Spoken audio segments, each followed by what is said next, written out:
ஹல்லேலூயா, ஹல்லேலூயா. இந்த காலை வேத தியானத்திற்கு வந்திருக்கிற உங்கள் ஒவ்வொருவரையும் இரட்சகராக இயேசு கிறிஸ்துவின் நாமத்தினால் உங்களை வரவேற்கிறேன். இப்பொழுது நம் தலைகளை தாழ்த்தி நாம் தேவனை நோக்கி பார்ப்போம். எங்களை அதிகமாக நேசிக்கின்ற எங்கள் அன்பின் பரலோக தந்தையே, ஆசீர்வதிக்கப்பட்ட இந்த காலை வேலைக்காக உமக்கு நன்றி செலுத்துகிறோம் தகப்பனே. அப்போ இந்த நாளிலும் ஆண்டவரே, உம்முடைய வார்த்தைகளோடு எங்களோட இடைப்பட போகிற கிருபைக்காக உமக்கு நன்றி செலுத்துகிறோம் ஆண்டவரே. அப்போ இந்த நாளில் உம்முடைய பிள்ளைகளோடு எந்த வார்த்தையோடு நீர் பேச சித்தமாக இருக்கிறீரோ அப்போ அந்த வார்த்தை எங்கள் மத்தியில் வெளிவர அப்போ உம்முடைய கரத்தில் எங்களை அர்ப்பணிக்கிறோம். அப்போ இந்த வேளை பரிசுத்த ஆவியானவர் தாமே முழுவதுமாக ஆளுகை செய்யும்படியாக எங்களை விட்டுக் கொடுக்கிறோம். தேவாதி தேவனே, இமை ஸ்தோத்தரிக்கிறோம். சகல துதி கன மகிமை ஒருவருக்கே ஏறெடுக்கிறோம். இயேசுவின் ரத்தம் ஜெயம், இயேசுவின் நாமத்தில் பிதாவே, ஆமென், ஆமென், ஆமென். நாம் எல்லாரும் உட்காரலாம்.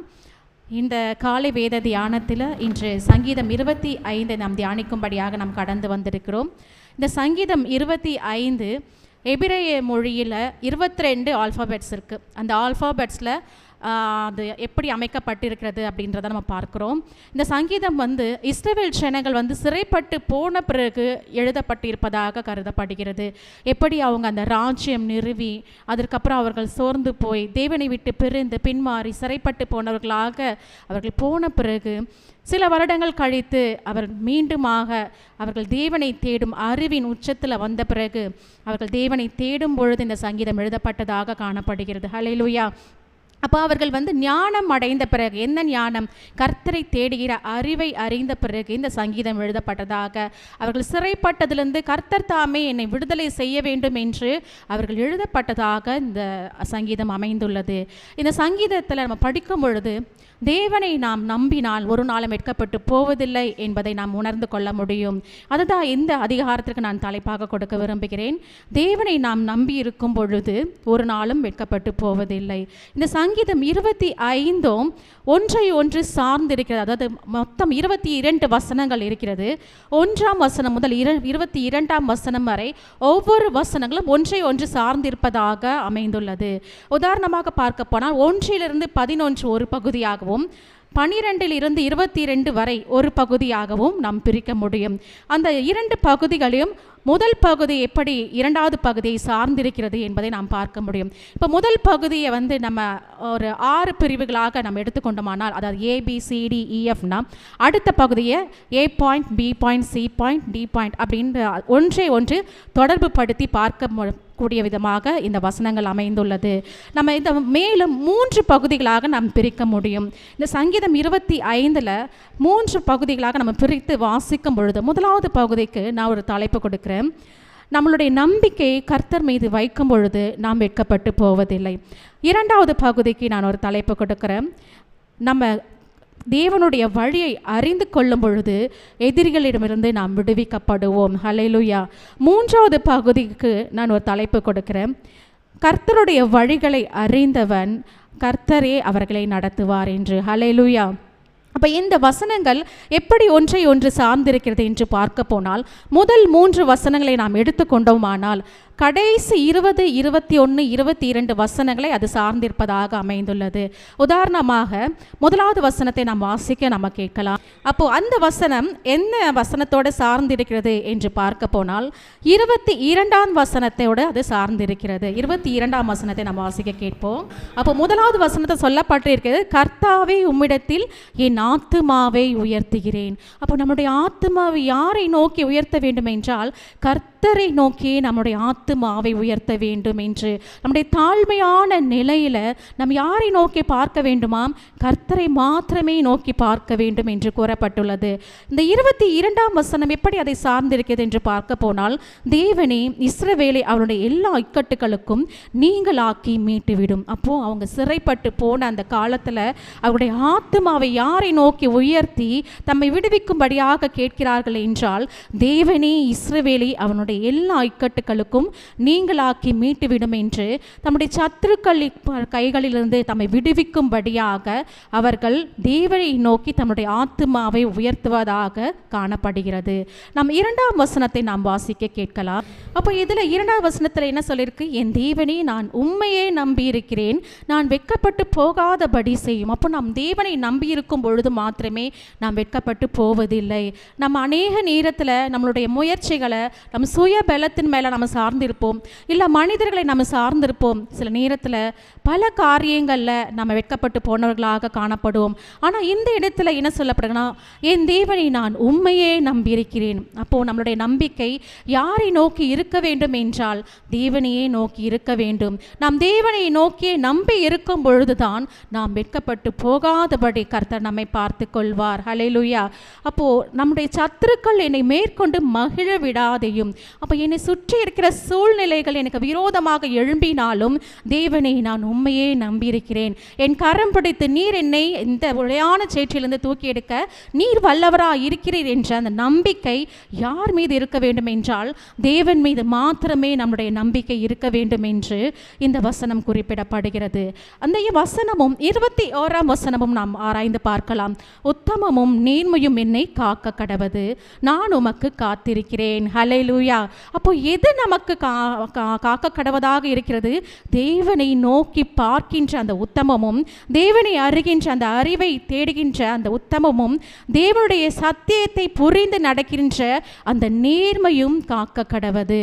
அப்போ கர்த்தருக்கு நான் காத்திருக்கிறேன் என்று அதில் சொல்லப்பட்டிருக்கிறது. அப்போ நாம் எப்பொழுது வெட்கப்பட்டு போகாமல் இருக்க முடியும்? தேவனுக்காக நாம் காத்திருக்கும் பொழுது மாத்திரமே நாம் வெட்கப்பட்டு போகாமல் இருக்க முடியும். நம்முடைய சத்துருக்கள், நம்முடைய சூழ்நிலைகள், நம்முடைய எல்லா சூழ்நிலைகளும் பலவீனங்களாக இருக்கலாம், இல்லை நம்மளுடைய பொருளாதார பற்றாக்குறையாக இருக்கலாம், இல்லை குடும்பத்தில் எந்த சூழ்நிலைகள் நமக்கு விரோதமாக எழும்பினாலும் ஒரே ஒரு நம்பிக்கை தான், நம் தேவனை நோக்கி பார்த்து கொண்டிருக்கிறோம் என்று. ஹல்லேலூயா. இந்த நாளில் இந்த இடத்துல நம்ம கடந்து வந்திருக்கிறோம். நாம் யாரை நோக்கி பார்த்து கொண்டிருக்கிறோம்? தேவனை மாத்திரமே நாம் நோக்கி பார்த்து கொண்டிருக்கிறோம். நம்முடைய நம்பிக்கை யார் மீது இருக்கிறது என்று பார்த்தால் கர்த்தர் மீது மாத்திரமே நம்முடைய நம்பிக்கை இருக்கிறது. அந்த நம்பிக்கை எப்படிப்பட்டதாக இருந்தால் நம்மை காக்கும்? நேர்மையும் உத்தமமாக தேவனை நோக்கி பார்க்கும் பொழுது அது நம்மை காக்க கடவது என்று. அப்போ நான் உமக்கு காத்திருக்கிறேன் என்றால் நம்ம ஒவ்வொரு நாளும் தேவ சமூகத்தில் காத்திருந்து ஜெபிக்கும் பொழுது மாத்திரமே நமக்கு விரோதமாக எழும்புகின்ற எல்லா ஆயுதத்தையும் தேவன் வாய்க்காதே செய்ய பண்ணுவார். ஹல்லேலூயா.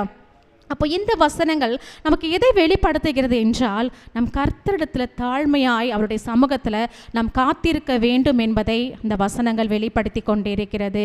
அப்போது நம்முடைய சத்துருக்கள் நம்மளை மேற்கொண்டு விடுவாங்களான்னு சில நேரம் நமக்கு அவிவிசுவாசம் தோன்றலாம்.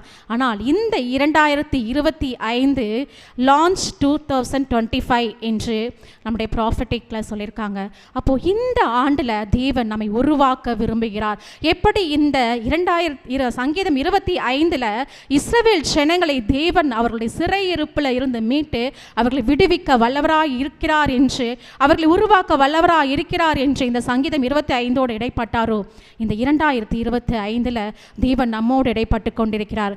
எந்த இடத்துல நீ சோர்ந்து போயிருக்கிறாயோ அந்த இடத்திலிருந்து நான் உருவாக்குவேன் என்று, எந்த இடத்துல நீ தோற்று போய் உறங்கிக் கொண்டிருக்கிறாயோ அந்த இடத்துல நான் உன்னை எழுப்பி உன்னை உருவாக்குவேன் என்று இந்த ஆண்டில் கர்த்தர் நம்மோடு இடைப்பட்டு கொண்டிருக்கிறார். ஹல்லேலூயா.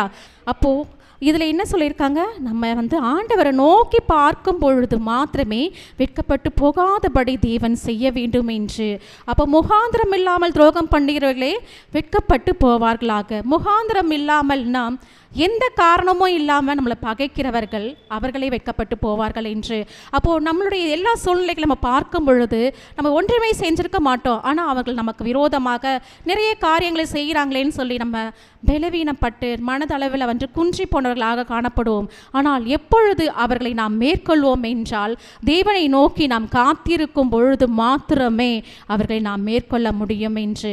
இந்த வசனம் எதை சார்ந்திருக்கிறது என்று பார்த்தால் 20வது வசனத்தை நாம் வாசிக்க. அப்போ இந்த வசனத்தையும் பார்ப்போம். இந்த 3வது வசனமும் 20வது வசனமும் ஒன்றையொன்று சார்ந்திருப்பதாக காணப்படுகிறது. அப்போ எவ்வளவு அழகாக இந்த சங்கீதம் எழுதப்பட்டிருக்கிறது என்பதை நம்ம பார்க்கிறோம். அப்போ உண்மை நோக்கி நான் காத்திருக்கும் பொழுது நான் வெட்கப்பட்டு போகாதபடி செய்யும் என்று, என் ஆத்துமாவை காப்பாற்றி என்னை விடுவியும் என்று 20ஆம் வசனத்தில் குறிப்பிடப்பட்டுள்ளது. அப்போ நான் வெட்கப்பட்டு போகாதபடி செய்யும் உம்மையே நம்பியிருக்கிறேன். அப்போ உமக்காக காத்திருக்கிறேன் என்றால் என்ன? நம் தேவனையே நம்பி நம்பியிருக்கிறேன். என்னுடைய நம்பிக்கை தேவன் மீது மாத்திரமே இருக்கிறது. ஆனால் நான் தேவனுக்காக நான் காத்திருக்கிறேன். அவர் என்னை எல்லா இக்கட்டுக்கும் என்னை நீங்களாக்கி விடுவிப்பார் என்பதை தான் இது குறிப்பிடப்படுகிறது. அந்த 2வது வசனத்தை நம்ம படிக்கும் பொழுது கூட நம்ம பார்த்திருக்கிறோம், நான் உம்மை நம்புகிறேன் என்று. ஹல்லேலூயா. 3ஆம் வசனத்தில் நம்ம படிக்கும் போதே பார்த்திருக்கிறோம், நாங்கள் உம்மை நம்புகிறோம், நீரே எங்களை விடுவிக்க வல்லவராக இருக்கிறீர் என்பது அந்த வசனங்கள் குறிப்பிடப்படுகிறது. அப்போ நம்மளுடைய வாழ்க்கையில் கூட இருளான ஒரு தோற்று போன ஒரு சூழ்நிலையில் எதிரிகளோட தாக்குதல் அவர்கள் மத்தியில் இருக்கும் பொழுது அவர்கள் தேவனை நோக்கி பார்த்து இந்த சங்கீதம் மூலமாக அவர்கள் தேவனோடு இடைப்பட்டு கொண்டிருக்கலாம். எப்படி அந்த வெளிச்சமே இல்லாத ஒரு சூழ்நிலை, என்னுடைய வாழ்க்கை இப்படியே இருளாக போய்விடுமா அப்படின்னு தெரியாத ஒரு சூழ்நிலையில் தேவனை மாத்திரமே அவர்கள் நோக்கி பார்த்து கொண்டிருக்கிறார்கள். அப்போ இந்த நாளில் கூட நம்மளுடைய வாழ்க்கை என்ன ஆகும், நம்முடைய எதிர்காலம் என்னமாகும், இது இருளாகவே இருந்து விடுமா அப்படின்னு நினைக்கிற நம்மிடத்தில் இந்த சங்கீதம் 25 இந்த ஆண்டில் இடைப்பட்டு கொண்டிருக்கிறது. ஹல்லேலூயா. அப்போ எந்தெந்த காரியங்களை நாம் அடிமைப்பட்டு காணப்படுகிறோமோ அந்த இடங்களெல்லாம் நம் தேவனை உணர்கிறவர்களாக காணப்பட வேண்டும். நாம் தேவனையே நாம் நம்பி இருக்கும் பொழுது அவர் நம் அடிமைத்தனத்திலிருந்து விடுதலையாக்கி தருவார். எந்த கடன் அடிமைத்தனமாக இருந்தாலும், எந்த வியாதியின் அடிமைத்தனமாக இருந்தாலும், எந்த சமாதான குறைவின் அடிமைத்தனமாக இருந்தாலும் நான் தேவனையே நம்பி இருக்கிறேன், உமக்காக காத்திருக்கிறேன் என்று அவரே சார்ந்திருக்கும் பொழுது நிச்சயமாகவே அவர் நம்மை விடுவிக்க வல்லவராயிருக்கிறார். ஹல்லேலூயா. அப்போ இந்த இடத்துல அந்த 3 வசனங்களும் எப்படி பிற்பாடான அந்த 20, 21, 22 வசனங்களை சார்ந்து இருக்கிறது என்று நாம் பார்த்திருக்கிறோம். இன்று 3வது வசனமும் என்ன சொல்லுது, நான் உண்மையே நம்பியிருக்கிறேன் என்பதை வெளிப்படுத்தும் விதமாகவே காணப்படுகிறது.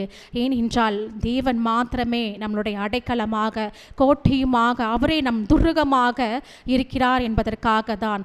ஏனென்றால் அவர் மாத்திரமே நம்ம எல்லா சூழ்நிலையிலிருந்து விடுவிக்க அவர் வல்லவராக இருக்கிறார். அதனால தான் நாம் யாரை நோக்கி நம்முடைய ஆத்துமாவை உயர்த்த வேண்டும், கர்த்தரை நோக்கி நம்முடைய ஆத்துமாவை உயர்த்த வேண்டும் என்று இந்த 3 வசனங்களும் பிற்பாடான அந்த 3 வசனங்களும் இப்படி வெளிப்படுத்தி கொண்டிருக்கிறது. ஹல்லேலூயா. நாம் மேலும் வாசிக்க கேட்கலாம் 4வது வசனத்தை. இப்போ முதலாவது நம்ம பார்த்தோம், அந்த 3 பகுதிகளும் பிற்பாடான 3 பகுதிகளும் நம்ம என்ன பார்த்தோம், கர்த்தரை நோக்கி நான் காத்திருக்கிறேன், என்னுடைய நம்பிக்கை கர்த்தர் மீது மாத்திரமே இருக்கிறது, கர்த்தர் என்னை வெட்கப்பட்டு போகாதபடி செய்வார் என்ற நம்மளுடைய நம்பிக்கை கர்த்தர் மீது வைப்பதாக. இந்த 4வது பகுதியை நாம் பார்க்கிறோம், அதாவது 4வது வசனத்தை நாம் பார்க்கிறோம், கர்த்தாவே உம்முடைய வழிகளை எனக்கு தெரிவியும், உம்முடைய பாதைகளை எனக்கு போதித்தருளும் என்று. ஹல்லேலூயா. அப்போ இந்த வசனங்களை நம்ம பார்க்கும் பொழுது நம்ம எதை நோக்கி பயணித்து கொண்டிருக்கிறோம், ஒரு வழி தெரியாத ஒரு பாதையில் நின்று கொண்டிருக்கிறோமா, அடுத்து என்ன செய்யறது என்று தெரியாதபடி நின்று கொண்டிருக்கிற சூழ்நிலையில் நம்ம ஆண்டவர்கிட்ட கேட்க வேண்டும், கர்த்தாவே உம்முடைய பாதையை எனக்கு தெரிவியும் என்று. ஏன்னா கர்த்தருடைய வழியில் நாம் நடக்கும் பொழுது மாத்திரமே நாம் இக்கட்டுக்களை நீங்களாக்கி நம்முடைய பாதங்களை அவர் விடுவிக்க வல்லவராயிருக்கிறார். ஹல்லேலூயா. அப்போ நாம் தேவனோடு இணைந்திருக்க வேண்டும் என்பதை இந்த வசனங்கள் நம்மோடு இடைப்பட்டு கொண்டிருக்கிறது.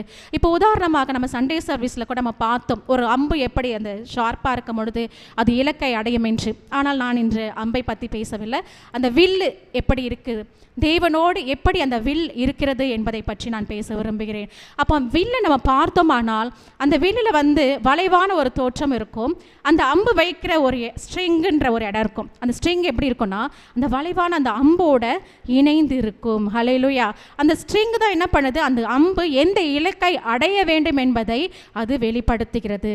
அப்போ அந்த ஸ்ட்ரிங் அப்படின்னா என்ன, அதுதான் தேவனுடைய சத்தியமாக காணப்படுகிறது. ஹல்லேலூயா. அப்புறம் அவர் சத்தியத்தின் பாதையை நாம் அறிந்து கொள்ளும் பொழுது மாத்திரமே அவர் நம்மை வடிவிக்க வல்லவராயிருக்கிறார், அவர் நமக்கு போதிக்க வல்லவராயிருக்கிறார். எப்பொழுதுனா அவருடைய வேத வசனங்களின்படி நாம் நடக்கும் பொழுது, அவருடைய சத்தியத்தின்படி நாம் நடக்கும் பொழுது நிச்சயமாகவே கர்த்தருடைய பாதையை அறிவிக்க வல்லவராயிருக்கிறார். எப்படி அந்த வில்லில் அந்த ஸ்ட்ரிங் எப்படி இணைந்திருக்கிறதோ அதே போல தான் நாம் தேவனுடைய வார்த்தையோடு நாம் இணைந்திருக்க வேண்டும் என்று.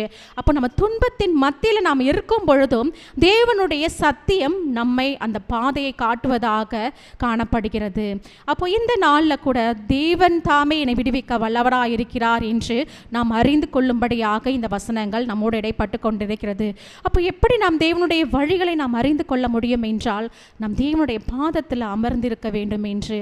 நம்மளுடைய ரெவரண்ட் ஜோஷ்வா ஐயா அவர்களுடைய சாட்சியை பகிர்ந்து கொள்ளும் பொழுது கூட அவர் சொல்லியிருந்தார். அவர் வியாதியஸ்தர்களுக்காக ஜெபித்து கொண்டிருக்கும் பொழுது ஒரு கழுகு அவரை சுற்றி வந்து கொண்டே இருந்தது என்று. அப்புறம் அவர் அதே பார்த்து கொண்டு இருக்கும்பொழுது தூரத்திலேருந்து ஒரு சிலுவை அவர் பார்த்தார். அப்போ அந்த கழுகு ஏன் இப்படி வருது அப்படின்னும் பொழுது சீமோ உள்ளே இருக்காங்க, அவங்க கிட்ட சொல்லி நான் அந்த கழுகு நான் பின்னாடி நான் போக விரும்புகிறேன் அப்படின்னு சொல்லும்போது அந்த கழுகு போகிற திசையில் அவர் பின்னோக்கி நடந்து கொண்டே இருந்தார். அப்போது அது ஒரு மலையின் உச்சியில் அவர் கொண்டு போய் விட்டது. ஆனால் அந்த மலையின் உச்சி ஒரு சமவெளியை போல இருந்ததாம். அப்போது அந்த இடத்துல அவர் கைகளில் இருந்த வேதாகமத்தை வைத்து அவர் ஜெபித்து கொண்டிருக்கும் பொழுது கர்த்தர் அவரோடு இடைப்பட்டார் என்று அவருடைய சாட்சியை பகிர்ந்து கொண்டார். அப்போது அந்த இடத்துல ஒரு இயற்கைக்கு ஒரு மாறான ஒரு சூழ்நிலையை அவர் காண நேரிட்டது. எப்படி ஒரு சந்திரனும் ஒரு சூரியனும் ஒரே நேரத்தில் காண முடியுமோ? அது பாசிபிளா? நிச்சயமாக இல்லை. ஆனால் தேவனால் அது கூடும். இப்படி அந்த சூரியன் மறையும் பொழுது சந்திரன் எழும்புகிறதோ அதே போல் அந்த தோற்றத்தை அவர் மலையின் உச்சியிலிருந்து அவர் பார்த்தார். அது மாத்திரமல்ல, அந்த இடத்துல ஒரு வானவில்லும் அந்த இடத்துல தோன்றியது. அப்போது தேவன் அவரோடு உடன்படிக்கை செய்து கொண்டிருக்கிறார் என்று தேவனுடைய வழியை அறிவிக்கும்படியாக அந்த இடத்துல அவருடைய சத்தியம் அவரை நடத்தியது. ஹல்லேலூயா. அப்போது தேவன் அவரோடு உடன்படிக்கை செய்திருக்கிறார். இன்று தேவன் நம்மோடு உடன்படிக்கை செய்திருக்கிறார். தேவன் நம்மை அழைத்திருக்கிறார், அவருடைய பிள்ளைகளாக அழைத்திருக்கிறார். அப்போ அந்த இடத்துல தேவன் அவரோடு பேசினதை அவரால் உணர்ந்த முடிந்தது. 2000 அவருக்கு இந்த தரிசனம் கிடைத்தது. அது முதற்கொண்டு இதுவரை அவர் தேவனுடைய வார்த்தைகளை கேட்டுக்கொண்டிருக்கிறேன் என்று அவர் சாட்சியை பகிர்ந்து கொண்டிருக்கிறார். அப்போ எப்பொழுது நாம் தேவனுடைய பாதைகளை நாம் அறிந்து கொள்ள முடியும் என்றால் நம் தேவனுக்காக காத்திருக்கும் பொழுது மாத்திரமே அவர் தம்முடைய பாதைகளை நமக்கு தெரிவிக்க வல்லவராக இருக்கிறார். ஹல்லேலூயா. அப்போ இந்த வசனங்கள் எப்படி ஒன்றை சார்ந்திருக்கிறது என்று நம்ம பார்க்க போனால் 18 அப்போ இருதயத்தில் என்னுடைய வியாகுலங்கள் பெருகி இருக்கிறது, என்னை நீங்களாக்கி விடுவியும். எதற்கு நீங்களாக்கி விடுவிக்கும் வேண்டும் என்றால் நம்மளுடைய இடுக்கண்களுக்கு நீங்களாக்கி விடுவிக்க வேண்டும். எப்பொழுது அந்த இடுக்கண்களுக்கு நீங்களாக்கி விடுவிக்க முடியும்? கர்த்தருடைய வழிகளை நாம் அறியும் பொழுது மாத்திரமே, அவருடைய வழியை நாம் பின்பற்றி நாம் நடக்கும் பொழுது மாத்திரமே கர்த்தர் நம்மளுடைய எல்லா இக்கட்டுக்கும் நம்மை நீங்களாக்கி விடுவிக்க அவர் வல்லவராய் இருக்கிறார். ஹல்லேலூயா. அப்போ இந்த வசனங்கள் எப்படி ஒன்றை ஒன்று நமக்கு வழி நடத்தி கொண்டிருக்கிறது என்று பார்க்கிறோம். 16ஆம் வசனத்தை நாம் வாசிக்கும் பொழுது கூட என்மேல் நோக்கமாகி எனக்கு இறங்கும், நான் தனித்தவனும் சிறுமைப்படுகிறவனுமாய் இருக்கிறேன் என்று. ஹல்லேலூயா. அப்போ தேவனுடைய இரக்கம் யார் மீது இருக்க வேண்டுமா? சிறுமைப்படுகின்ற ஒவ்வொரு மீதும். அப்போ இந்த 4ஆவது வசனத்தில் ஆண்டவருடைய வழியை போதிக்க வேண்டும் என்று நாம் கேட்கும்படியாக இருக்கிறது. நாம் 5ஆவது வசனத்தை வாசிக்க, அப்போ எந்த வழியில நாம் நடக்க வேண்டும் என்றால் தேவனுடைய சத்தியத்திலே நம்மை நடத்த வேண்டும் என்று இந்த நாளில் கூட நாம் தேவனிடத்தில் நாம் வேண்டுபவர்களாக இருக்க வேண்டும். ஏனென்றால் அவரை நமக்கு சத்தியத்தை போதித்து அருள வேண்டும் என்று நாம் வாஞ்சியோடு அவருடைய சமூகத்தில் காத்திருப்பவர்களாக காண வேண்டும். எப்படி காத்திருக்க வேண்டும் என்றால் தாழ்மையோடு, தேவனே எனக்கு இறங்கும் என்று அவருடைய பாதத்தில் நம்முடைய மனதை தாழ்மையாக வெறுமையாக்கி அவரிடத்தில் காத்திருக்கும் பொழுதே அவர் நம்முடைய வழிகளை நமக்கு தெரிவிப்பார். அவருடைய சத்தியத்தின்படி நம்மை போதித்தருளி அவர் நம்முடைய ரட்சிப்பின் தேவன் என்பதை அனைவருக்கும் காட்டும்படியாக நம்மை அதாவது நீண்ட வெளிச்சமான பாதையில் நம்மை நடத்துவார் என்பதே இந்த வேதவசனம் குறிப்பிடப்படுகிறது. அப்போ உம்மை நோக்கி நாள் முழுதும் காத்திருக்கிறேன். அப்போ நம்ம தேவனுடைய சமூகத்தில் எப்படி இருக்க வேண்டும் என்றால் நாள் முழுவதும் தேவனுடைய சமூகத்தில் காத்திருக்க வேண்டும். சில நேரம் சொல்ல, நான் நாள் முழுவதும் எப்படி தேவனுடைய சமூகத்தில் காத்திருக்க முடியும் அப்படின்னு கேட்கலாம். எப்படி நம்மளோட ஏனோக்கு தேவனோடு சஞ்சரித்து கொண்டிருந்தாரோ? ஏனென்றால் அவர் வேலையை செய்து கொண்டே இருந்தார், ஆனாலும் தேவனோடு சஞ்சரித்து கொண்டே இருந்தால் நம்ம ஆத்துமாவில் தேவனை உயர்த்துவர்களாக நாம் காணப்பட வேண்டும். நம் ஆத்துமாவில் நாம் தேவனை தேடுகிறவர்களாக காணப்பட வேண்டும். நம் ஆத்துமாவில் தேவனுடைய சத்தியத்தை வாஞ்சிப்பவர்களாக அவருடைய வழியை நமக்கு போதித்தருள வேண்டும் என்று ஒவ்வொரு நாளும் நாம் ஜெபிக்கிறவர்களாக காணப்பட வேண்டும். ஹல்லேலூயா. நம்ம 6ஆவது வசனத்தை நாம் வாசிக்க கேட்கலாம். அப்போ எந்த இதை எதிர்பார்க்கிறோம் நம்ம ஆண்டவர்கிட்ட என்ன? அவருடைய இரக்கம். ஏனென்றால் தேவன் இரக்கமுள்ள தேவனாக இருக்கிறார். ஹல்லேலூயா. அவர் கிருபையின் தேவனாக இருக்கிறார். அப்போ நாம் அவரிடத்தில் எதை எதிர்பார்க்க வேண்டும் என்றால் அவருடைய இரக்கத்தையும் அவருடைய காருண்யத்தையும் நிறைத்தருளும் என்று வேண்டுபவர்களாக இந்த சங்கீதம் அமைந்துள்ளது. ஏன்னா அநாதி காலம் முதலே அவருடைய கிருபையும் அவருடைய காருண்யமும் நம் மத்தியில் இருக்கிறது. அவருடைய இரக்கத்தில் ஐஸ்வர்யமுள்ள தேவனாக காணப்படுகிறார். இந்த பூமி தோன்றுவதற்கு முன்பாக அவர் கிருபையோடு இந்த பூமியை தோற்றுவித்தார் என்று நாம் பார்க்க முடிகிறது. ஹல்லேலூயா. அப்போ என் இளவயதின் பாவங்களையும் என் மீறுதல்களையும் நினையாதிரும் கர்த்தாவே, உம்முடைய தயவின் நிமித்தம் என்னை உமது கிருபையின்படியே நினைத்தருளும். ஹல்லேலூயா. அப்போ இந்த வசனங்கள் எப்படி குறிப்பிடுகிறது என்றால், என்னுடைய இள வயதில் நான் எத்தனையோ பாவங்களை நான் செஞ்சிருப்பேன். நான் நல்லவன் என்று நான் சொல்ல முடியாது. ஏன்னா இந்த நாளில் கூட நாம் ஒவ்வொருவரும் நல்லவர்கள் என்று சொல்ல முடியாது. ஏனென்றால் ஒவ்வொரு நாளும் தேவனுடைய சமூகத்தை நம்ம பரிசுத்தப்படுத்திக் கொள்ளுபவர்களாக நாம் காணப்பட வேண்டும். எப்படி இளவயதின் பாவங்களையும் மீறுதல்களையும் நினையாதீரும் என்று கர்த்தரிடத்தில் வேண்டுபவர்களாக அவர்கள் காணப்படுகிறார்கள். தேவனுடைய தயவின் நிமித்தமும் அவருடைய கிருபையின்படி நினைத்தருள வேண்டும் என்று. அப்போ நாம் எப்படி ஜெபிக்க வேண்டும் என்ற வழியை போதிக்கும்படியாக இந்த சங்கீதத்தில் இந்த வசனங்கள் காணப்படுகிறது. அப்போ ஒவ்வொரு நாளும் நம் தேவனுடைய சமூகத்தில் எப்படி காத்திருக்க வேண்டுமா? என் மீது கிருபையாயிரும், என் மீது இரக்கமாயிரும், என்னுடைய பாவங்களை நிமித்தம் அதை மன்னித்தருளி உம்முடைய கிருபையின்படி என்னை நினைத்தருளும் என்று நாம் ஜெபிக்கிறவர்களாக நாம் காணப்பட வேண்டும் என்பதே. ஹல்லேலூயா. அப்போது இந்த வசனங்கள் எப்படி ஒன்றை ஒன்று சார்ந்திருக்கிறது என்றால், 16, 17, 18 நான் வாசிக்கிறேன். என் மேல் நோக்கமாகி எனக்கு இறங்கும், நான் தனித்தவனும் சிறுமைப்படுகிறவனுமாயிருக்கிறேன். என் இருதயத்தின் வியாகுலங்கள் பெருகி இருக்கிறது. என் இடுக்கண்களுக்கு என்னை நீங்களாக்கிவிடும். என் துன்பத்தையும் என் வருத்தத்தையும் பார்த்து என் பாவங்களை எல்லாம் மன்னித்தருளும். ஹல்லேலூயா. அப்போ 7வது வசனம் என்ன குறிப்பிடப்படுகிறது என்றால், அந்த பாவத்தை மன்னித்தருளும்படியாக குறிப்பிடப்படுகிறது. 18வது வசனத்தில் என்ன போடப்பட்டிருக்கிறது? என் பாவங்களை எல்லாம் மன்னித்தருளும் என்று. இதைத்தான் சொன்ன இந்த சங்கீதம் 22 எபிரேய அந்த 22 ஆல்பாபெட்டில் ஒன்றை ஒன்று சார்ந்திருப்பதாக. இப்போ தமிழில் சொல்ல போனால் அந்த எதுகை மோனையோடு இருக்குது அப்படின்னு சொல்லுவோம் இல்லையா, அதே போல தான் இந்த வசனங்கள் அந்த வசனங்களோடு தொடர்புடையதாக காணப்படுகிறது. அப்போது நாம் கர்த்தரிடத்தில் எதை கேட்டு பெற்றுக்கொள்ள வேண்டும்? இந்த நாளிலும் என்னுடைய பாவங்களை நீர் மன்னித்து உம்முடைய கிருபையின்படி என்னை நினைத்தருளும் என்று அவரிடத்தில் நாம் கெஞ்சுபவர்களாக, நாம் அவரிடத்தில் விண்ணப்பம் செய்பவர்களாக, அவருடைய இரக்கத்தை நாம் நாடுபவர்களாக, அவருடைய சத்தியம் என்னும் வழியை நாம் அறிந்து கொள்பவர்களாக நாம் காணப்பட வேண்டும். ஹல்லேலூயா. அவருடைய சத்தியத்தின்படி நாம் நடக்கும் பொழுதுதான் எப்படி அந்த ஸ்ட்ரிங் அந்த அம்பை ஒரு இலக்கை நோக்கி அடைய பயன்படுதோ அதே போல தான் தேவனுடைய சத்தியம் தேவன் நமக்கான வைத்திருக்க அந்த சித்தத்தை அடைய நம்ம எடுத்து பயன்படுத்தும். சத்தியம் இல்லாதபடி, அந்த ஸ்ட்ரிங் இல்லாதபடி அந்த அம்பு ஒரு இலக்கை நோக்கி அடைய முடியாது. அதே போல தான் தேவனுடைய சத்தியம் இல்லாதபடி தேவனுடைய சித்தத்தை நாம் அடைய முடியாது, அதை செய்யவும் முடியாது, அவை அறிந்து கொள்ளவும் முடியாது. அப்போ நாம் எப்படி இருக்க வேண்டும்? தேவனுடைய சமூகத்தில் காத்திருப்பவர்களாக, தேவனுடைய வழிகளை அறிந்து கொள்பவர்களாக நாம் தாழ்மையோடு தேவனுடைய சமூகத்தில் நாம் காத்திருக்க வேண்டும் என்பதே. நாம் 9ஆம் வசனத்தை நாம் வாசிக்க கேட்போம். அப்போ சாந்த குணமுள்ளவர்களை நியாயத்திலே நடத்தி, சாந்த குணமுள்ளவர்கள் என்ன? தன் இருதயத்தில் தாழ்மையாக இருப்பவர்கள், ஆவியில் எளிமையுள்ளவர்கள் பாக்கியவான்கள் என்று சொல்லப்பட்டது போல இருதயத்தில் தாழ்மை சிந்தையுடையவர்கள்.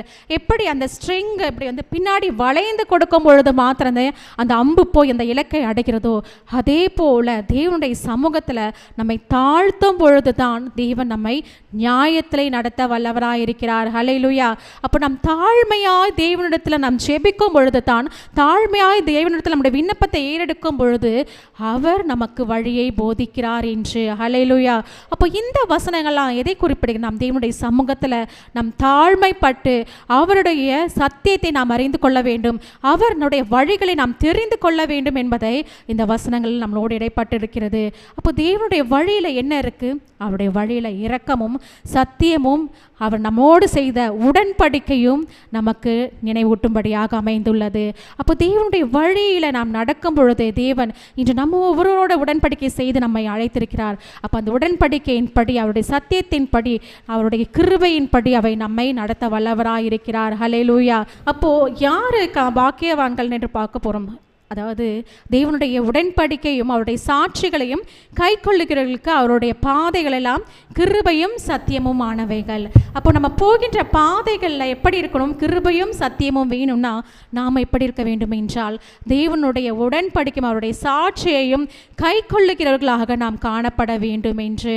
அப்போ தேவனுடைய பாதை எப்படிப்பட்டதாக இருக்குன்னா, அவருடைய பாதை இரக்கமும் கிருபையும் நிறைந்ததாக இருக்கிறது. அப்போ இந்த நாளில் நம்மளுடைய தேவன் நம்மளோட உடன்படிக்கை செய்த செய்து நம்மை அழைத்திருக்கலாம். அவருடைய சாட்சிகளை நாம் கை கொள்ளுகிறவர்களாக நாம் காணப்பட வேண்டும் என்பதே தேவனுடைய சித்தமாக இருக்கிறது. அப்போ அவருடைய பாதைகள் நாம் எப்படிப்பட்டதாக நாம் காணப்படும் என்றால் கிருபையும் சத்தியமுமானதாக காணப்படும். வழி தெரியாத ஒரு இடத்துல நம்ம தேவனை நோக்கி நாம் செபித்து கொண்டிருக்கும் பொழுது தேவன் வழிகளை காட்டுவது போல தான் நம்முடைய ஆவி தோய்ந்து போய் காணப்படும் பொழுது தேவன் நம்மோடு செய்த அந்த உடன்படிக்கை நாம் நினைவு கூறும் பொழுது நமக்கு ஒரு நம்பிக்கை வரும். அந்த நம்பிக்கையின் மூலமாக தேவனுடைய கிருபை நமக்கு நினைவு கூறப்படுகிறது. அவர் நம்ம மீது எவ்வளவு இரக்கத்தோடு இந்த கொடிய பாதையிலிருந்து நம்ம உடன்படிக்கை செய்து அவர் மீட்டு கொண்டு வந்தார் என்ற அவருடைய சத்தியமான வார்த்தைகள் நமக்கு நினைவு கூறும். அதுதான் இந்த வசனங்கள் நம்மோடு இடைப்பட்டு கொண்டிருக்கிறார். அப்போ ஒவ்வொரு நாளும் அவர் நம்மோடு செய்த உடன்படிக்கையும் அவருடைய சாட்சிகளையும் நாம் கை கொள்ளுகிறவர்களாக காணப்பட வேண்டும் என்பதே நாம் 11ஆம் வசனத்தை நாம் வாசிப்போம். அப்போ நம்ம தேவனிடத்தில் எப்படி ஜெபிக்க வேண்டுமா? என்னுடைய அக்கிரமம் பெரிது, உம்முடைய நாமத்தின் நிமித்தம் அதை மன்னித்தருளும் என்று அவருடைய சமூகத்தில் நம்மை தாழ்த்த வேண்டும் என்று. அப்போ அந்த ஸ்ட்ரிங் எப்படி வளைந்து கொடுக்கும் பொழுது இலக்கை அடைதோ நம் தேவனுடைய சமூகத்தில் நம்மை தாழ்த்தி அர்ப்பணித்து அவருடைய வழிகளை போதித்தரல வேண்டும் என்று நாம் ஜெபிக்கும் பொழுது கர்த்தருடைய வழிகளை அவர் அறிவிப்பார்.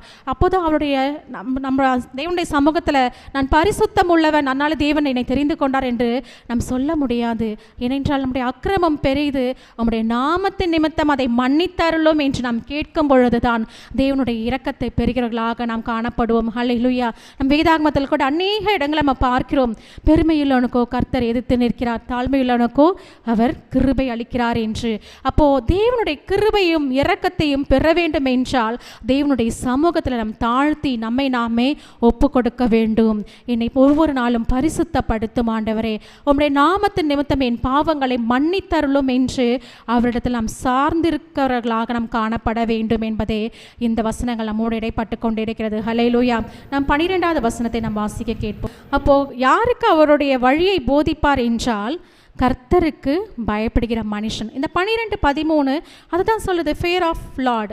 அப்போ நம் தேவனுக்கு பயப்படுகிற பயம் நமக்கு உள்ளாக இருக்கிறதா?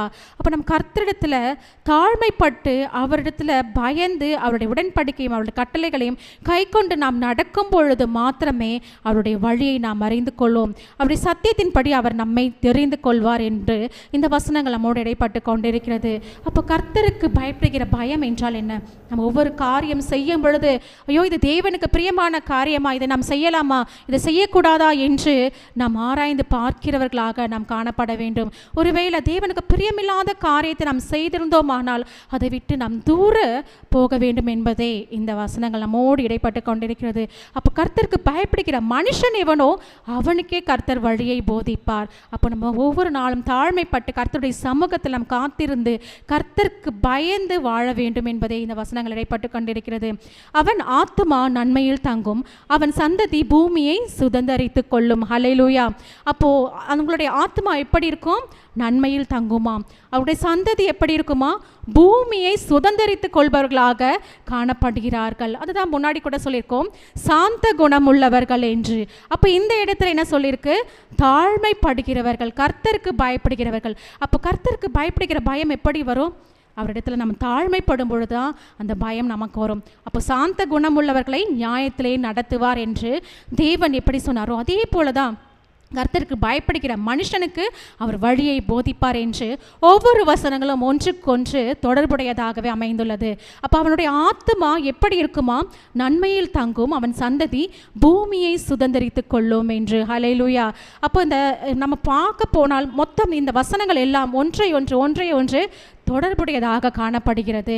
அப்போ ஒரு வசனத்திற்கு இன்னொரு வசனம் தொடர்புடையதாக காணப்படுகிறது. நம் சங்கீதம் 127 கூட நம்ம வாசித்து பார்த்தோமானால் கர்த்தர் நகரத்தை காவாராகில் அப்படின்னு போடப்பட்டிருக்கும். நாம் அந்த வசனத்தை எடுத்துக்கொள்வோம். சங்கீதம் 127. அப்போ கர்த்தரே நகரத்தை காக்கிறவராக இருக்கிறார். அப்போ நாம கர்த்தரிடத்தில் நம்ம அர்ப்பணிக்கும் பொழுது மாத்திரமே எப்படி ஒரு திருமண உடன்படிக்கையில் ஒரு கணவனும் மனைவியும் இணைந்து வாழும் பொழுது அந்த கணவன் மனைவி வெட்கப்பட்டு போகாதபடி பார்த்து கொள்கிறாரோ அதே போல தான் நம் தேவனோடு இணைந்து இருக்கும் பொழுது, நம் தேவனோடு இணைந்து வாழும் பொழுது அவர் ஒரு நாளும் நம்மை வெட்கப்பட்டு போக விடவே மாட்டார். அதுதான் சொல்கிறாங்க இந்த இடத்துல, நீங்கள் பூமியை சுதந்தரிப்பீர்கள் என்றால் கர்த்தரே நகரத்தை காக்கிறவராக இருக்கிறார். அப்போ கர்த்தர் நகரத்தை காக்கிறார் என்றால் அவர் நமக்கு எல்லாவற்றையும் ஆளுகை செய்யும்படியாக அந்த சுதந்திரத்தை அளிக்கிறவராக காணப்படுகிறார். அதனால் நான் ஒரு பொழுதும் வெட்கப்பட்டு போக மாட்டேன் என்று இந்த அதிகாரம் நம்மோடு இடைப்பட்டு கொண்டிருக்கிறது. அப்போ நாம் எப்படி தேவனை சார்ந்திருக்க வேண்டும் என்றால் தாழ்மை நிறைந்த இருதயத்தோடு நாம் தேவனை சார்ந்திருக்க வேண்டும். ஒருவேளை நம்முடைய பிரச்சனைகள் நம்ம எதிரிகளை நம்ம மேற்கொள்ள முடியாது என்று நம்ம சோர்ந்து போய் பலனற்றவர்களாய் காணப்படலாம். ஆனால் இந்த சங்கீதம் கூறுகிறது, எந்த பிரச்சனையாக இருந்தாலும் நாம் கர்த்தரிடத்தில் ஒன்றிணைந்து அதை மேற்கொள்ள வேண்டும் என்று. நிச்சயமாகவே தேவன் தான் யார் என்பதை அவர் நிரூபிக்க வல்லவராயிருக்கிறார். இந்த வசனங்கள் நம்ம 4-7 வரைக்கும் படித்தோம். அந்த 4-7 வரைக்கும் வசனங்கள் வந்து 16-19 தொடர்புடையதாக காணப்படுகிறது. அதாவது கர்த்தருடைய வழிகளை நாம் அறிந்து கொள்ளும் பொழுது அவர் நம்முடைய எதிரிகளிடமிருந்து நம்மை விடுவிப்பார் என்று. அப்போ துன்பத்தின் மத்தியில் நம்ம சிக்கி தவிக்கும் பொழுது அவர் நம்மை விடுவிக்க அவர் வல்லவராக இருக்கிறார் என்று, தேவன் யார் என்பதை நமக்கு உணர்த்துபவர்களாக அவர் காணப்படுவார் என்று. அப்போ எப்படி நாம் தேவனோடு இணைந்திருக்க வேண்டுமா? ஒருவரோடு ஒருவர் எப்படி கணவனும் மனைவியும் இணைந்து தன்னுடைய துணையை வெட்கப்பட்டு போகாதபடி அவர்கள் பார்த்து கொள்ளுகிறார்களோ, நம் தேவனோடு இணைந்து வாழும் பொழுது ஒரு நாளும் நம் சத்துருக்களுக்கு முன்பாக அவர் நம்மை வெட்கப்படுத்துவதில்லை. ஹல்லேலூயா. அந்த வில்லில் எப்படி அந்த நான் என்று சொல்லப்படுகிற அந்த ஸ்ட்ரிங் அது எப்படி இணைந்து இருக்கிறதோ அதே போல நாம் தேவனோடு இணைந்திருக்கும் பொழுது அவருடைய சத்தியத்தின் பாதையில் அவர் நம்மை நடத்த வல்லவராயிருக்கிறார். ஹல்லேலூயா. அதனால தான் எப்படிப்பட்ட ஒரு வனாந்திரமான சூழ்நிலையாக இருந்தாலும் சத்தியத்தின் பாதையில் நடத்தி அவர் நடக்க வேண்டிய வழியை நமக்கு போதித்தருள்வார் என்று. ஏனென்றால் அவரே நம்முடைய ரட்சிப்பின் தேவனாக காணப்படுகிறார். அவரே நம்முடைய கண்மலையாக காணப்படுகிறார்.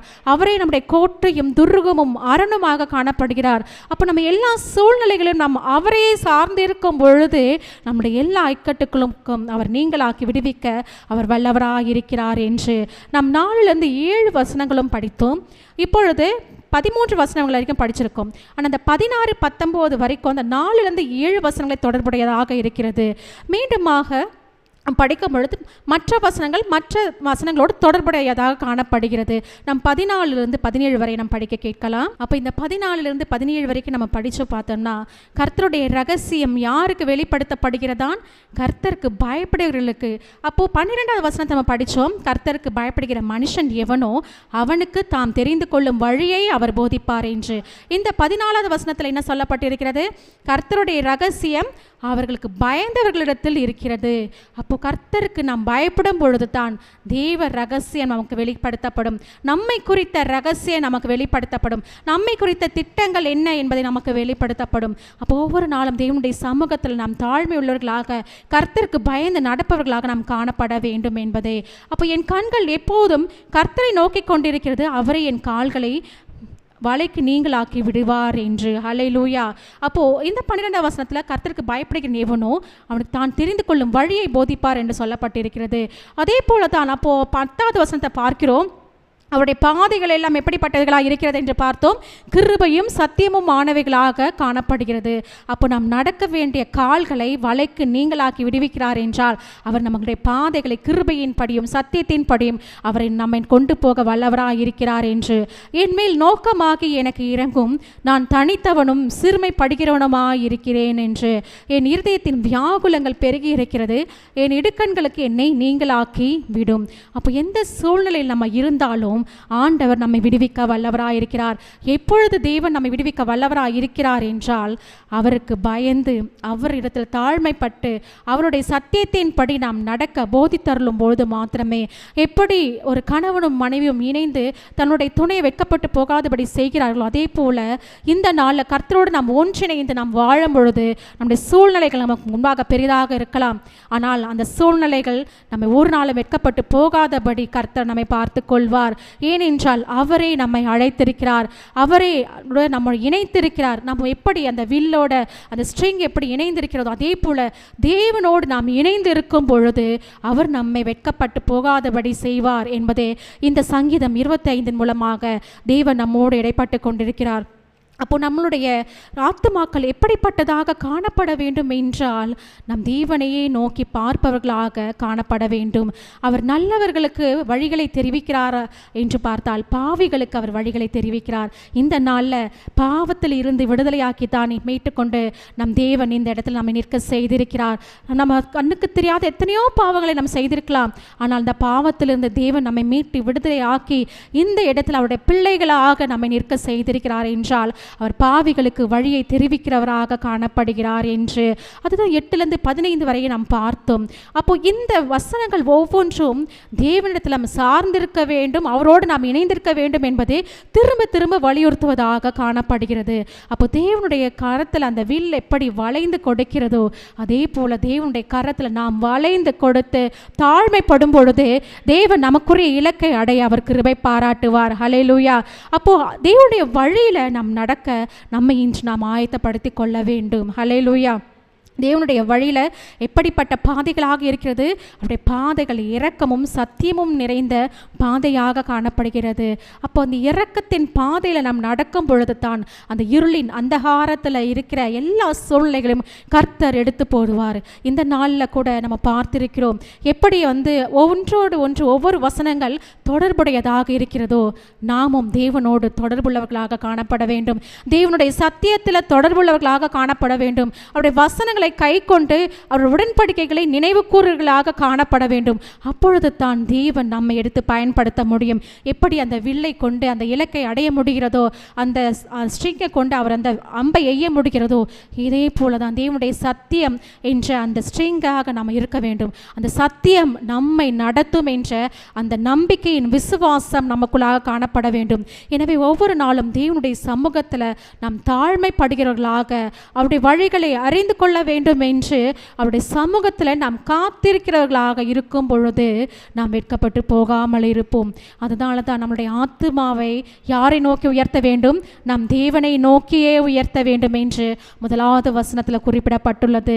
அப்போ இந்த இஸ்ரவேல் ஜனங்கள் அடிமைப்பட்டு போன சிறைப்பட்டு போன காலத்தில் அவர்களுடைய கண்கள் தேவனை நோக்கி பார்ப்பதாக, தேவனை அறியும் ஞானத்தின் உச்சத்தில் அவர்கள் தேவனை நோக்கி இந்த பாடலை பாடும்படியாக இந்த பாடல் அமைந்துள்ளது.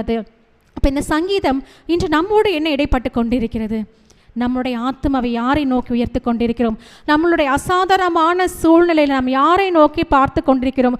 நம்முடைய நம்பிக்கை யார் மீது இருக்கிறது என்று நமக்குள்ளாக கேள்விகள் எழும்பிக் கொண்டிருக்கிறது. இப்படி நம்முடைய ரெவரண்ட் ஜோஷ்வா ஐயா அவர்களை ஆண்டவர் சத்தியத்தின்படி இந்நாள் வரை எடுத்து பயன்படுத்தி கொண்டிருக்கிறாரோ, தேவன் அவரோடு செய்த அந்த உடன்படிக்கையை நினைவு கூறும்படியாக எப்படி அந்த அற்புத காட்சியை அவருக்கு காண்பித்தாரோ, இன்றும் நமக்கும் தேவன் அவருடைய சத்தியத்தை அவருடைய உடன்படிக்கையை தெரியப்படுத்த வல்லவராயிருக்கிறார். எப்பொழுது என்றால் அவருடைய சமூகத்தில் நாம் தாழ்மைப்பட்டு அவருடைய சமூகத்தில் நாம் காத்திருந்து அவருக்காகவே நாம் காத்திருக்கும் பொழுது மாத்திரமே நாம் ஒரு நாளும் வெட்கப்பட்டு போகாமல் இருப்போம். ஹல்லேலூயா. இப்பொழுதும் நம் கர்த்தருடைய சமூகத்தில் நாம் தாழ்மைப்பட போகிறோம். அவருடைய வழியை நமக்கு போதிக்கும்படியாக அவருடைய பாதைகள் எல்லாம் இரக்கமும் சத்தியமுமான பாதைகள், அப்படிப்பட்ட பாதைகளை நமக்கு போதிக்கும்படியாக நம் கர்த்தரிடத்தில் மன தாழ்மையாய் நம்மை நாமே அர்ப்பணிக்க போகிறோம். இப்பொழுது நாம் எழுந்து நின்று நம் தேவனை நோக்கி ஆராதிப்போம்.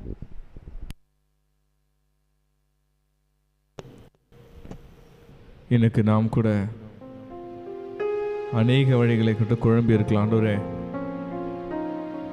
நான் எந்த வழியில் செல்வது தகப்பனே? என் வாழ்க்கையில் நான் அநேக காரியங்களை நான் தீர்மானம் செய்கிறேன். ஆனால் எனக்கு எந்த வழி தெரியல என்று யாரெல்லாம் எனக்கு ஒரு மனக்குழப்பத்தில் இருக்கிறார்களோ, யாரெல்லாம் மன போராட்டத்தில் இருக்கிறோம், ஆண்டவர் தான் எனக்கு பதில் சொல்லுகிறார். மகனே, நீ என்னுடைய வழிகளை நாடி தேடு. மகளே, நீ என்னுடைய வழிகளை நீ நாடி வரும்போது நான் உனக்கு நடக்க வேண்டிய வழியை நான் காட்டுவேன் என்று கர்த்தர் எனக்கு சொல்லுகிறார். நான் கண்களை மூடி, ஆண்டவர் அப்பா, என் வாழ்க்கையில் கூட என்ன செய்வது எனக்கு தெரியலப்பா, நான் அடுத்தது என்ன செய்வது எனக்கு தெரியலப்பா, நான் இந்த இஸ்ரேல் மக்களை போல நான் திக்கற்று இருக்கிறப்பா, இந்த எளிய மக்களை போல அப்பா இன்றைக்கு தான் எங்களுடைய ஆவிக்குரிய கண்களை திறந்திருக்கிறீங்கப்பா. இன்னைக்கு நாங்கள் உங்களை நோக்கி நாங்கள் கெஞ்சுகிறோம், உங்களை நோக்கி நாம் மஞ்சாடுகிறோம். எங்களுக்கு ஒரே ஒரு நம்பிக்கை உண்டு அப்பா, உம்முடைய வழிகளை எங்களை நடத்துங்கப்பா, உம்முடைய சத்தியத்தின்படி எங்களை நடத்துங்கப்பா. ஒருபோதும் எங்களது முடிவுகளில் அப்பா நாங்கள் உலக பிரகாரமாக போயிடக்கூடாதப்பா. என்ன உங்களை சித்தம் போல வழி நடத்துங்கன்னு சொல்லிட்டு ஆண்டவர் சமூகத்தில் நீ தாழ்த்து ஒரு பாடலாக நம்ம பாட போறோம். உமக்கு பிரியமானதை செய்ய எனக்கு கற்றுத்தாரும் தெய்வமே, உமக்கு பிரியமானதை செய்ய எனக்கு கற்றுத்தாரும் தெய்வமே, நீரே என் தேவன், நீரே என் தேவன், உம் நல்ல பரிசுத்த ஆவியானவர் செம்மையான வழியில் நடத்த வேண்டுமே, செம்மையான வழியில் நடத்த வேண்டுமே. மேக ஸ்தம்பமே, அக்கினி ஸ்தம்பமே, தேற்றும் தெய்வமே, துணையாளரே. மேக ஸ்தம்பமே அப்பா, அக்கினி ஸ்தம்பமே, தேற்றும் தெய்வமே, துணையாளரே. எங்களை அதிகமாக நேசிக்கிறார் அப்பா. இந்த கால வேளையில் முன்னோக்கி கூப்பிடுற கிருபை தந்தை நன்றி அப்பா. சங்கீதம் 25ஆம் அதிகாரத்தை தியானிக்க நீ செய்த கிருபைக்கு நன்றி அப்பா. இம்மட்டும் எங்களோட அசைவாட என பரிசுத்த ஆவியானவர் இனிமேலும் நீர் எங்களை மத்தியில் அசைவாட சொல்லிக்கப்போம். உமக்கு எங்கள் மகிமை செலுத்துகிறோம். ஆசீர்வதி வழிநடத்துங்க இயேசு முடிச்ச நல்ல பிதாவே, ஆமென். சங்கீதம் 25ஆம் சங்கீதம் 5ஆவது வசனத்தை நான் வாசிக்கிறேன். உம்முடைய சத்தியத்திலே என்னை நடத்தி என்னை போதித்தருளும், நீரே என் ரட்சிப்பின் தேவன், உம்மை நோக்கி நாள் முழுவதும் காத்திருக்கிறேன். ஆமென். இந்த இஸ்ரேல் மக்கள் சொன்ன ஒரு சங்கீதம், தாவீது பாடின சங்கீதம் எல்லாம், ஆண்டவரே உம்முடைய சத்தியத்தில் என்னை நடத்துங்கப்பா. ஏன்னா நமக்குன்னு அநேக வழிகள், தாவீது எத்தனையோ போர்களை செஞ்சிருக்கார், எத்தனையோ 40 வருஷம் இஸ்ரேலை அரசாண்டிருக்கார். ஆனால் அவர் சொல்லுது, ஆண்டவரே உங்கள் சத்தியத்தின்படி உங்கள் வசனத்தின்படி எங்களை வழி நடத்துங்க என்று சொல்லுகிறார். இன்றைக்கி நம்ம பார்த்தோம், அந்த அம்பை பார்த்தோம், அம்பில் இருக்கிற அந்த வில்லில் ஒரு அம்பை பார்த்தோம். அது எந்த பக்கம் எய்யப்படுகிறோ அதில் தான் அந்த அம்பு சரியாக நேரத்தில் போகும். ஒருவேளை அந்த அம்பு சரியான அந்த இலக்கில் இல்லைன்னா அது சரியான இலக்கில் போய் சென்றாது. அந்த அம்பு எங்கே நம்ம கரெக்டாக இருக்கிறதோ அதுக்கு அங்கே தான் அந்த அம்பு போய் சென்றெடுக்குது. இன்றைக்கி ஆண்டவர் சொல்லுகிறார், அந்த அம்பு தான் ஆண்டவருடைய வேத வசனம். ஆமென். அந்த அம்பு தான் தேவனுடைய வேத வார்த்தையாக இருக்குது, அதுதான் தேவனுடைய சத்தியமாக இருக்குது. ஆமென். அப்போ சத்தியத்தின்படி நாம் எப்பொழுது நாம தான் அந்த வில்லு போல் அந்த அதில் இருக்கிற அம்பாக இருக்கிறோம், அந்த வில்லில் இருக்கிற அம்பாக இருக்கிறோம். நம்ம அப்படியே விட்டு கொடுக்கும்போது, கர்த்தருடைய வசனத்தை நம்மளை வழிகாட்டும் போது, செல்கிற வழியில் செல்லும்போது நம்முடைய பாதைகள் நம்மளுக்கு ஆண்டவர் நிலைவரப்படும் என்று கர்த்தர் சொல்கிறார். ஆமென். ஏன்னா ஒரு உண்மையான ஒரு நடந்த சாட்சி, ஒரு ஐயா வந்து நம்ம தமிழ்நாட்டிலேருந்து வட மாநிலத்துக்கு புதுடெல்லிக்கு அவர் வந்து ஊழியத்துக்கு அமுழ்னர் ஊழியத்துக்காக போனார். போகும்போது ஒரு சின்ன ஒரு பெட்டியில் மட்டும் எடுத்து போனார். பெட்டியில் அவங்க தாயார் சொன்னாங்களாம், அப்பா போகும்பா உன்னுடைய அங்கே நீ உனக்கு அந்த வாழ்நாளில் உனக்கு தேவையானது உன்னுடைய இந்த பெட்டியில் இருக்குது என்று சொல்லி அனுப்பிச்சாங்களாம். அவர் அந்த ரயில்வே ஸ்டேஷனில் போயிட்டு பசி எடுத்தது, சாப்பாடு இல்லை, காசு இல்லை, அங்கே என்ன செய்வதுன்னு தெரியல. ஆனால் ஆண்டவர் ஊழியத்துக்கு அழைச்சிட்டாரு. அங்கே போயிட்டு சரி அவங்க அம்மா சொன்ன ஞாபகம் வருதான். அம்மா சொன்னாங்களே இந்த ஊழியத்துக்கு தேவையானது எல்லாமே இதில் இருக்குதுன்னு சொல்லும்போது அந்த பெட்டியை ஃபுல்லாக தேடுறாரு. பார்த்தா துணி இருக்குது, மற்ற சில காரியங்கள் இருக்குது. அவர் ஏதாவது காசு இருக்கும், பணம் இருக்கும், ஏதாவது திரும்ப தேடுறாரு, எதுவுமே இல்லை. திரும்ப 3வது வாட்டி, ஆண்டவர் ஏசப்பா என்னதான்ப்பா எங்கள் தாய் வேறு அதில் இருக்குதுன்னு சொன்னாங்க, எனக்கு எதுவுமே தெரியலப்பா, நீங்கள் தான்ப்பா வழி நடத்துங்க, எனக்கு என்ன செய்வதுன்னே தெரியலன்னு சொல்லும்போது திரும்ப அந்த வேதாகமத்தை அவர் திரும்ப வைக்கும்போது கையில் ஒரு அவங்க அம்மா கொடுத்த ஒரு வேதாகமம் இருந்தது. ஆமேன். ஆண்டவர் உணர்த்தினப்பா, இதுதான் உன்னை வழி நடத்த போகுது. ஆமேன். இதுதான் உன்னை இந்த தேசத்தில் வழி நடத்த, இதுதான் இந்த மாநிலத்தை வழி, இதுதான் ஊழியத்துக்கு தேவையானதுன்னு சொன்னாராம். அவருக்கு என்ன பண்ணுறதுனே தெரியல. சரிட்டு வேதாகமத்தை பிரித்து அந்த ரயில்வே ஸ்டேஷனில் படிக்க ஆரம்பித்தாராம். கொஞ்ச நேரம் படிக்க வந்து பின்னாடி வந்து ஒரு கை தொட்டு தான், என்ன பார்த்தா நீங்கள் வந்து கிறிஸ்டினா? ஆமாங்க ஐயா. நீங்கள் என்ன செய்கிறீங்க? இல்லை நான் இதுமாரி புதுடெல்லிக்கு ஊழியத்துக்கு வந்துட்டேன், எனக்கு என்ன செய்யுதுன்னு தெரியல. சரி வாங்க, நான் உங்களுக்கு ஒரு இடத்தை காட்ட சொல்லிட்டு ஒரு இடத்தை தங்க வைத்து அவருக்கு உதவிகள் செய்து, அவரும் ஒரு கிறிஸ்தவராக இருப்பதனால கர்த்தர் அந்த உதவியை ஆண்டவர் செய்ய வச்சு அவர் வழி நடத்துகிறார். ஆமென். அன்றைக்கி சொன்னார், இந்த வேதத்தை நான் வாசிக்கலைன்னா, வேதத்தை தெரிந்து கொள்ளனா, அது எனக்கு நான் எங்கே இருந்திருப்பேனே தெரியாது. ஆமென். இன்றைக்கி ஆண்டவர் சொல்கிறாரு, நம்ம கண்களை மூடி கர்த்தரை நோக்கி பார்க்க போகிறோம். நம்ம எங்கே விட எங்கே தான் ஆன்சர் என்று அநேக சூழ்நிலைகள் நம்ம தேடி சொல்லுகிறோம். ஆண்டவர் சொல்ற, மகனே மகனே, உன்னுடைய பிரச்சனைக்கு தீர்வு அது வேத வசனம் தான். உன்னுடைய பிரச்சனைக்கு தீர்வு அது சத்திய வசனம் தான். நீ எங்கெங்கோ இதுக்கு என்ன தீர்வு என்று நாம் அலைந்து கொண்டு இருக்கிறோம். ஆண்டவரே என்னோட பேசுங்க, நீங்கள் ஏன் ஆண்டவரை பேச மாட்டீங்க? நம்ம கேட்டுக்கொண்டு ஆண்டு சொல்ல, மகனே நீ என்னுடைய வேதத்தை தியானி, மகனே மகளே என்னுடைய வேதத்தை தானே உன்னோட பேசுகிறேன் என்று கர்த்தர் நம்மளோடு பேசிக்கொண்டிருக்கிறார். கண்ணில் மூடி கர்த்தரை நோக்கிப்பா, ஆண்டவரே சப்பா, நான் கூட எங்கள் வழிகளை உங்களை ஒப்பு கொடுக்குறப்பா, நான் வழிகளை எங்களை ஒப்பு கொடுக்குறப்பா, உன்னோட வசந்தபடி நடத்துங்க என்று சொல்லான்னு கேட்போமா? ஆண்டவன் கேட்பேன், ஏசப்பா என்னோட ஏதாவது ஒரு வசனத்தோடு பேசுங்கப்பா. வாழ்க்கையில் என்ன செய்யறா குழப்பத்தினா இருக்கிறப்பா, ஆண்டவர் எனக்கு ஏதாவது ஒரு வசனத்தோடு என்ன பேசுங்கன்னு சொல்லிட்டு ஆண்டவர் நம்ம கேட்கலாமா?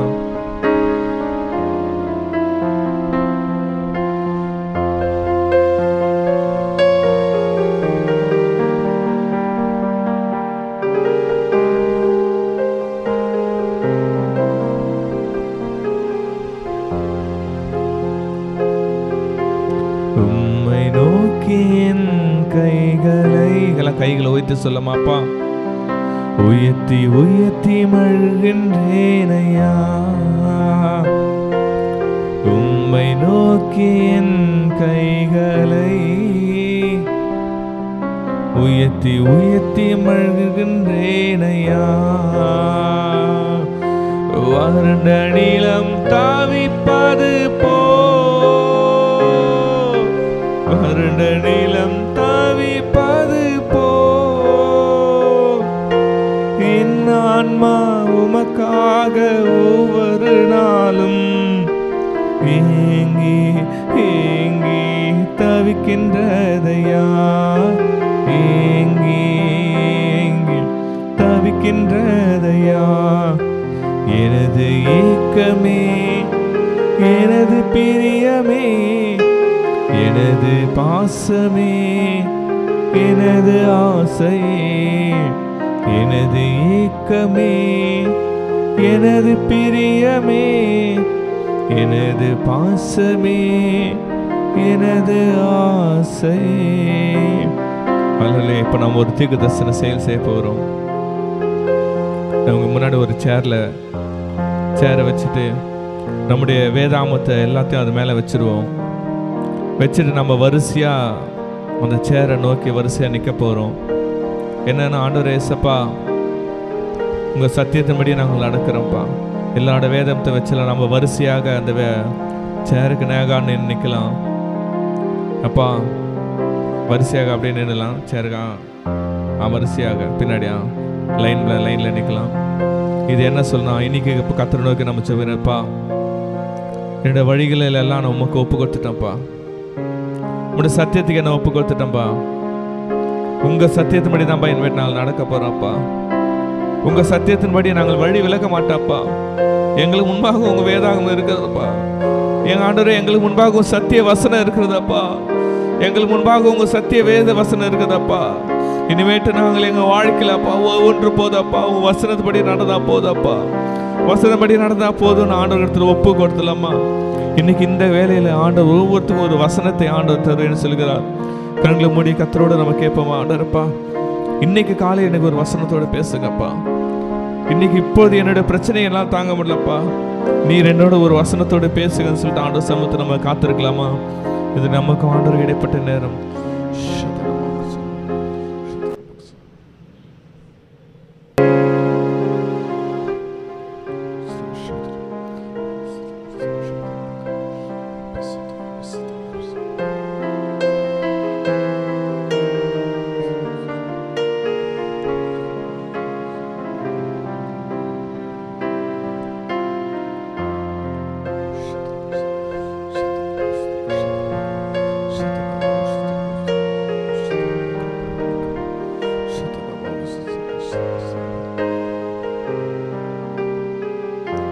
எங்களை அதிகமாக நேசிக்கிறப்பா எங்கள் அன்பின் தகப்பனே. இந்த கால வேலையில் அப்பா உங்களுடைய சத்திய வசனம் எங்கள் முன்பாக வச்சுட்டோம் தகப்பனப்பா. நீர் எங்களோடு வசனத்தோடு பேசிவிட்டு தகப்பனப்பா. எங்கள் வாழ்க்கையில் எந்த பிரச்சனைகள் எந்த போராட்டங்கள் வந்தாலும் இனிமேல் இந்த வேத வசனத்தை கொண்டு நாங்கள் செல்வோம் தகப்பனப்பா. இந்த வேத வசனத்தை நாங்கள் கடைப்பிடிப்போம் தகப்பனே. இந்த வேத வசனத்தை எங்கள் வாழ்க்கையில் மைய நோக்காக நாங்கள் வைத்து நாங்கள் செயல்படுவோம் தகப்பனே. ஏசு நாமத்தில் எங்களை விடுவிக்கிற தேவனே, சத்துரு கையிலிருந்து விடுவிக்கிற தேவனே, எங்கள் பிரச்சனையிலிருந்து எங்கள் விடுதலை செய்யுங்க தகப்பனப்பா. இந்த வசனத்தை எங்களை வழி நடத்துங்க. நீரே எங்களோட கூட இருங்க. நீர் ஆசீர்வதிங்கப்பா. உடைய கிருபையும் உங்க பிரசன்னமும் உடைய தயவும் எங்களை வழி நடத்துட்டப்பா. வந்த ஒவ்வொருவரோடும் உடைய வேதவசனம் பேசின கிருபைக்காக நன்றி தகப்பனப்பா. இனிமேலும் வேதத்தை நாங்கள் அதிகமாக நேசிக்க, வேதத்தை அதிகமாக வாசிக்க, வேதத்தின்படி எங்களை நடக்க விட்டு கொடுக்க உதவி செய்யுங்கப்பா. எங்கள் விஷயம் நாங்கள் தாழ்த்துறோம் தகப்பனே.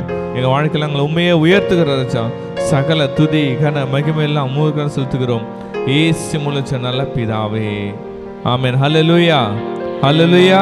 சத்தியத்தின்படி நடப்போம். கர்த்தர் நம்மளை வழி நடத்த வல்லவராக இருக்கிறார். ஆமென், ஹல்லேலூயா. ஷாலோம், ஷாலோம், ஷாலோம். கர்த்தர் தாமே ஆசீர்வதிப்பாராக. ஷாலோம். கடைசி ஆசீர்வாதத்துக்கு நேராக கைகளை விரித்துக்கொள்ளும். ஈவரக்கா அடோனாய் வயீஷ்மரக்கா யா அடோனாய் பனவ் அல்லக்கா விஹுனக்கா ஈஷா அடோனாய் பனவ் அல்லக்கா வயசம் லக்கா ஷாலோம், வயசம் லக்கா ஷாலோம். கர்த்தர் உன்னை ஆசீர்வதித்து காக்க கடவர். கர்த்தர் தன் முகத்தின் மேல் பிரகாசிக்க பண்ணி உன்மேல் கிருபையா இருக்க கடவர். கர்த்தர் தன் முகத்தை உன்மேல் பிரசன்னமாக்கி உனக்கு சமாதானம் கட்டளையிட கடவர். ஹல்லேலூயா, ஹல்லேலூயா, ஹல்லேலூயா.